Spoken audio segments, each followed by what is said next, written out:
Esse vídeo é super importante para você que já faz investimentos ou se você estiver pensando em começar a investir e agora quer saber como que a reforma do imposto de renda pode afetar tudo isso. É um tema muito sério, portanto assista esse vídeo até o final para você entender tudo e saber como se preparar para o que está por vir. Afinal, isso vai nos impactar de diversas maneiras, como tributação de dividendo, diminuição de impostos para as empresas e até mesmo isenção de impostos em algumas circunstâncias.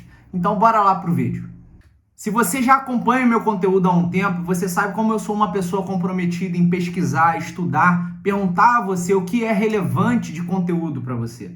E por conta disso, você pode imaginar como que eu estudei para fazer esse vídeo. Então deixa eu te pedir uma coisa, já deixa uma curtida nesse vídeo e faça a sua inscrição no nosso canal para acompanhar outros vídeos. Agora sim, bora lá!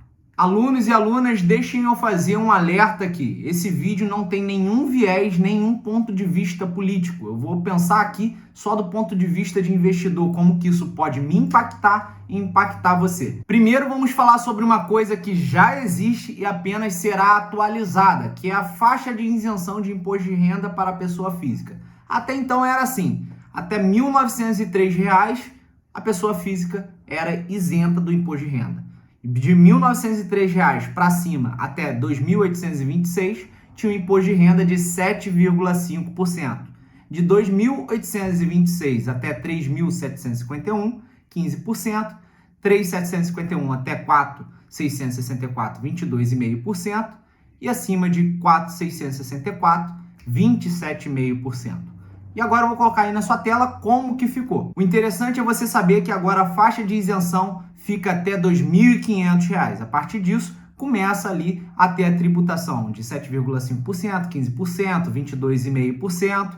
E acima de R$ 5.300 tem um imposto de renda de 27,5%. Na minha opinião, é uma coisa boa, é melhor do que nada. Mas, na minha opinião, está longe de ser o ideal, está longe de ser o justo, porque quando a primeira tabela foi definida, isso lá em 1996, a faixa de isenção era de R$ 900. Então, se nós fôssemos atualizar essa tabela seguindo simplesmente a inflação, essa isenção deveria estar acima de R$ 4.213. E nós podemos até dizer o seguinte, a partir do momento que a inflação é desconsiderada no momento de revisão de uma tabela como essa, na prática, o que o Estado está fazendo é aumentando a tributação, ele está incluindo mais gente dentro desse escopo de tributação. Mas seguindo aqui, uma das coisas que estava para ser mudada era a extinção da declaração de imposto de renda simplificada. Muitos queriam que isso acabasse, e, na verdade, isso seria uma grande perda para nós investidores, e, na verdade, nem só investidores, para a população brasileira. Mas, felizmente, todas as pessoas físicas poderão continuar optando pela declaração simplificada do imposto de renda. O que vai mudar é que antes podia abater até R$ 16.000 e agora só vai poder abater até R$ 10.500. Já para as empresas, que é uma outra coisa que vai mudar, é a redução da carga tributária para as empresas, que é um dos grandes pontos de toda essa reforma, na minha opinião. Antes as empresas pagavam ali entre imposto de renda e entre o CSLL cerca de 34%. E isso agora vai diminuir para 26%. Na minha opinião, isso é incrível porque aumenta em muito a possibilidade de crescimento das empresas e, por sua vez, a geração de emprego e o aumento da renda da população. Já do outro lado, haverá redução do incentivo fiscal para alguns setores da economia, ou seja, algumas empresas pagarão mais impostos. Sendo mais específico, isso vai acontecer através do aumento na cobrança de CONFINS para alguns setores, como, por exemplo, o naval, o aeronáutico, o farmacêutico, de produtos químicos e o termoelétrico. Agora, um dos pontos mais aclamados pelo mercado financeiro é sobre a tributação dos dividendos. Inicialmente, queriam tributar em 20% dos dividendos. Logo depois, reduziram isso para 15%. E a maioria comemorou muito. Realmente podemos até dizer que foi uma vitória, mas cá entre nós, é uma tributação que nem existia. E só lembrando aqui que isso não vai se aplicar às micros e pequenas empresas do Simples Nacional, nem mesmo para as empresas de lucro presumido com faturamento de até 4,8 milhões de reais por ano. Deixa eu te falar uma coisa aqui. No final desse vídeo eu vou te dar a minha opinião sobre o que eu espero como resultado dessa reforma. Além disso, como que as empresas podem compensar nós investidores por conta dessa tributação dos dividendos. Então continue aí até o final, beleza? Agora, voltando aqui, uma das maiores preocupações do mercado é se haveria tributação dos dividendos dos fundos imobiliários. Esse foi um dos setores que mais aqueceram no mercado financeiro nos últimos anos e teve como um dos seus maiores incentivos a isenção tributária dentro dos dividendos para a pessoa física. E para a alegria do mercado e minha também, a isenção dos dividendos para os fundos imobiliários vão continuar. Além disso, também houve a mudança na faixa de isenção de imposto na venda de ações com lucro. Antes, quando nós vendíamos até R$20 mil, nós éramos isentos do imposto de renda. A partir das vendas de R$20 mil num mês, nós tínhamos que pagar um imposto sobre o lucro auferido. Agora isso será considerado trimestralmente, então nós podemos vender até R$60 mil em ações no trimestre e continuar com a isenção do imposto de renda. A partir de R$60 mil, aí sim nós vamos ver o que nós ganhamos de lucro e pagar o imposto de renda. É uma coisa boa, afinal nós teremos uma margem maior, já que agora nós podemos negociar isso dentro de um trimestre, não apenas dentro de um mês.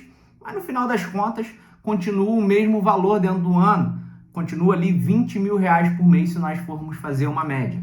E na minha opinião, o ideal, o mais justo, seria nós atualizarmos esse valor seguindo a inflação também. Porque esse valor de R$20 mil de isenção foi definido lá em 2005. E hoje, corrigindo esse valor pela inflação usando a própria calculadora do Banco Central, essa isenção deveria ser de R$46 mil ou mais por mês. Agora, uma outra coisa que vai mudar é que os juros sobre capital próprio deixarão de existir. Na prática, eles eram como os dividendos, só que eles eram distribuídos pelas empresas antes do lucro. O que as empresas faziam era o seguinte, elas lançavam dentro do balanço como uma despesa. Então ela diminuía o lucro final e, por sua vez, ela acabava pagando menos imposto. Diante de tudo que eu já falei aqui, principalmente sobre tributação de dividendos, é importante eu frisar, alertar você aqui para uma coisa. Os dividendos recebidos por fundos e holdings seguirão isentos do tributo de imposto de renda. Ou seja, trazendo para a prática, digamos que o Tarcísio é um fundo, ou digamos o Tarcísio é uma holding. A partir do momento que eu receber os dividendos, eu não vou ter que pagar o imposto de renda. Já uma pessoa física, a partir do momento que ela tirar os dividendos de dentro de um fundo ou de dentro de uma holding, essa pessoa terá que pagar o imposto de renda sobre os dividendos. Se não fosse feito dessa maneira, na verdade nós teríamos uma bitributação. Primeiro os dividendos dos fundos e holdings seriam tributados, depois nós investidores também teríamos os nossos dividendos tributados.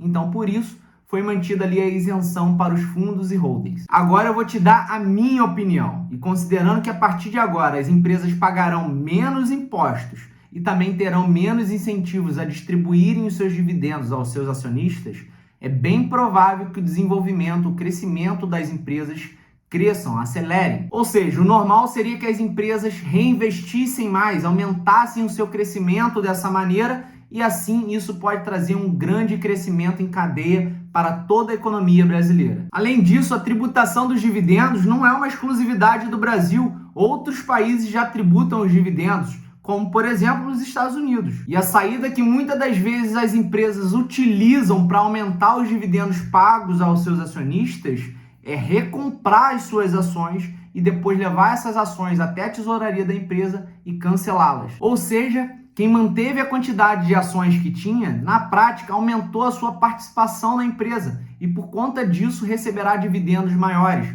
pois o lucro por ação aumentou. Além disso, uma outra vantagem, que por ser uma compra, por ser uma despesa, a empresa vai diminuir o seu lucro e, por sua vez, vai pagar menos imposto. Valeu, alunos e alunas!